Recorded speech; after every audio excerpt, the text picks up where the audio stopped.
কেন ভাই? বলছে তোদের আমার এই খেলা ভালো লাগছে না রে। ওরে বলো, ওরে বল, তোদের খেলা ভালো লাগছে না, তোদের খেলায় মন বসছে না। আরে কানাই, তাহলে আজকে তুই কি করবি? তোর কি মনের ইচ্ছে আমায় খুলে বল। বলে আমি যে তোর মরমে শাখা, আমি যে তোর মরম শাখা, আমি যে তোর মরম শাখা, ওরে আমার সুবল শাখা, আমি যে তোর মরম শাখা, ওরে আমার সুবল শাখা, আমি যে তোর মরম শাখা। এই শাখা, সুবল শাখা বলছি কানা, আমি তোর শাখা, অন্তরঙ্গ শাখা। যাকে তুই অন্তরঙ্গ বলে মনে করিস, তার কাছে কোনোদিন গোপন করবি না। গোপন করলে কি হবে জানিস? তোর অমঙ্গল হয়ে যাবে। ভগবান বললে, সুবল আমার মনের কথাটি বলবো? বল না ভাই, কি হয়েছে? চণ্ডীদাস ঠাকুর বললে, মাগো নিজের ভজন ভুজন কথা না কহিবে যথা তথা, নিজে নিজে হও সাবধান। যাইবি দক্ষিণে বলিবি পশ্চিমে দাঁড়াবি পূরব মুখে, গোপনের প্রীতি গোপনে রাখিবি থাকিবি পরম সুখে। আমি তোর মরম সখা, বল না ভাই। সখা রে, আজ আমার মনে পড়েছে রাধা রানীর বদন। রাধা রানীর বদনে মনে পড়ে আমার তোদের খেলায় মন বসছে না। ওই খেলায় আমার ভালো লাগছে না। আমি একটা নতুন খেলা খেলিতে চাই। কি খেলা? সুবল, আমার মনে পড়েছে কোন খেলা জানিস? কোন খেলা? নীতি নীতি গোপী গণ বথরার দিকে যায়।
আমি নিয়ে যে হব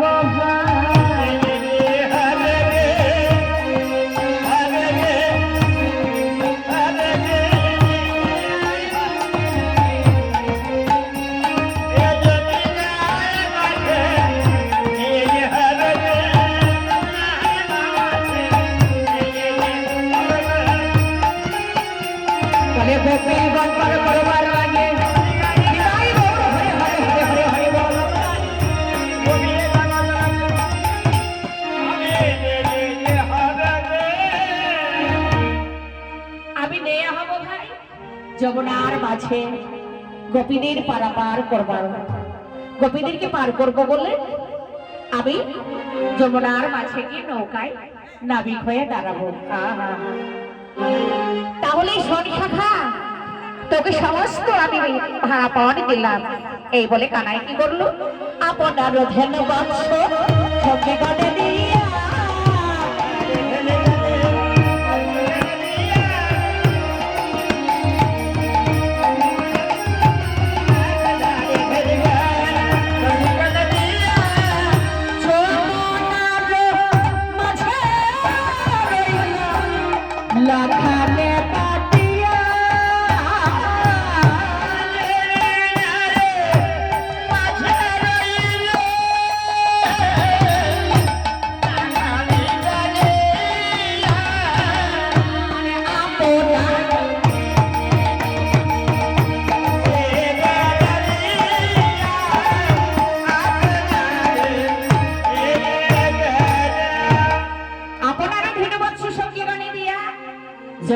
মাঝে রইলা লাখানে সাজাইয়া ভগবান কি করলেন, সখাকে সমস্ত দায়িত্ব দিয়ে এবার চলে গেলেন। যমুনার কিনারায় গিয়ে ভগবান ডাকছে, মা আত্মাশক্তি মহামায়া, তুমি একটি আমাকে নৌকা এনে দাও না। মায়ের ডাক, ভগবানের ডাক মা শ্রবণ করলেন। আত্মাশক্তি মহামায়া ভগবানের জন্য একটি সুন্দর নৌকা এনে দিলেন। সেই নৌকাটি কি দিয়ে তৈরি? বলে শিরা ছিল তো খানি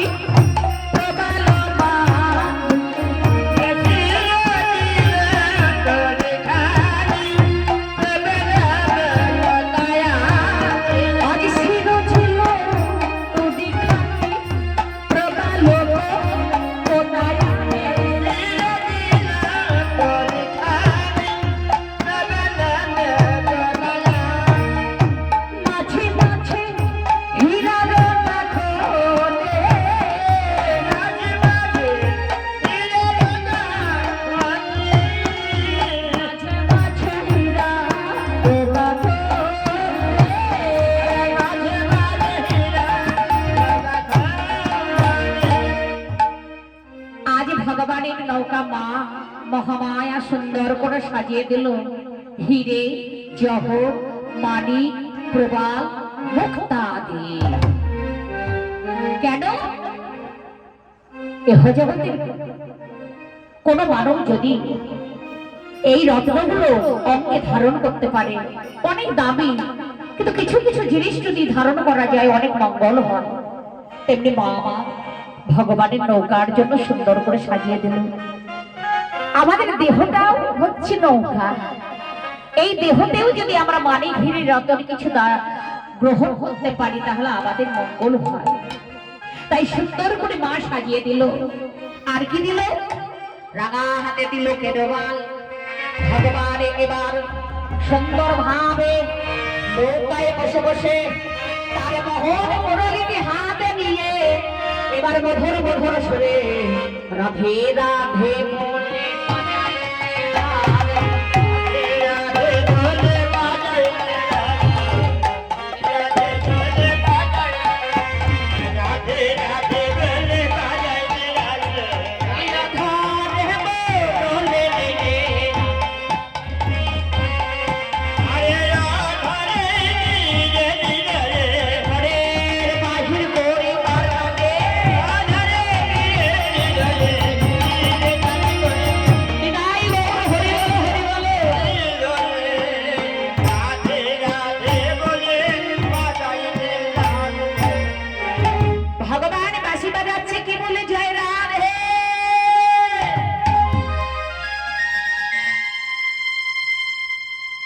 একবার ঘরের বাহির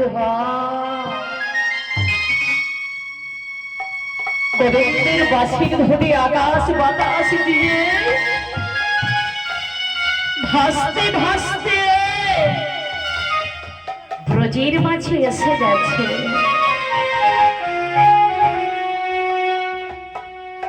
ব্রজের প্রত্যেক গোপীর কর্ণর ছিদ্র দিয়ে সকলের হৃদয় মন্দিরে প্রবেশ করেছে।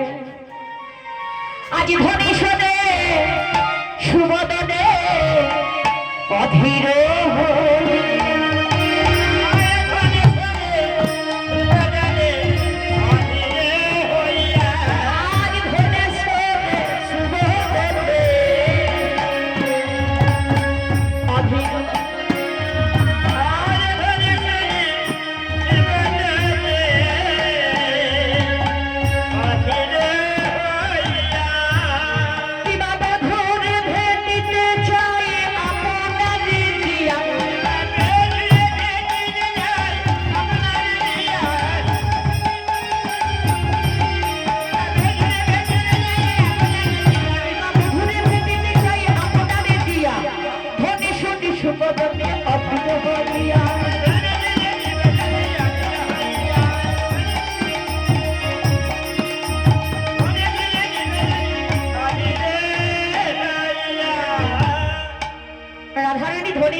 ধরে ফেলিতে যায় আপনারা দিয়া আজ রাধারানী আমার গোবিন্দের বাসন্তী শুনি তাই শেখর কহি কি কথা কথা